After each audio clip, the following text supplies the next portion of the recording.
నియోజకవర్గంలో ఉన్న ప్రతి ఒక్క మహిళకు నేను చెప్తున్నాను, ఎవరైనా గాని మీ జోలికి వస్తే అనవసరంగా అన్యాయంగా నోరు మూసుకొనేసి మీరు భరించరు. నాకు ఒక అమ్మాయి చెప్పింది, మన పర్వీన్ అని, నా ఇంటికి వచ్చింది. అది ఈ ఇష్యూ జరిగిన ఒక డివిజన్ లోనే ఒక మహిళ, అదే కార్పొరేటర్ ఈ ఇష్యూ జరిగినప్పుడు ఉండాల్సిన అదే డివిజన్ కార్పొరేటర్ కమాల్ పాషా అనే వ్యక్తి ఆ అమ్మాయిని ఏమే అన్నాడంట.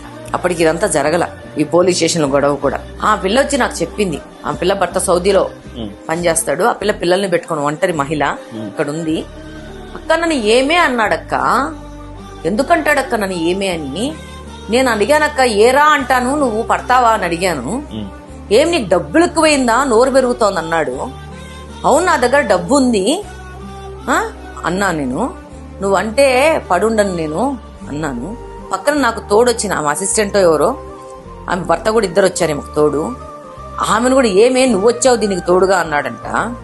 ఆమె పడింది, ఆమె పక్కన ఉన్న భర్త పడినాడు. ఎందుకంటే బీదోలక్క వాళ్ళు, అంటే ఇలా ఉందక్క వీళ్ళకు ఆడవాళ్ళకి మర్యాద ఇచ్చేది. మరి నన్ను ఏమే అన్నాడక్క, అదే కార్పొరేటర్ కమాల్ భాష నేను ఏరా అంటే పడుంటాడక్క అనిందంటే సామాన్య మహిళకు కూడా జరుగుతోంది అవమానం. ఇప్పుడు నాకు మీరు అడిగినారు మీకెందుకు మేడం అని, నాకు జరిగితే కదా ఆ పాప నన్న బాధ నాకు ఇప్పుడు ఆ రోజు చెప్పినప్పుడు ఎంత అర్థమైందో ఏమో కానీ ఈరోజు పూర్తిగా అర్థమైంది.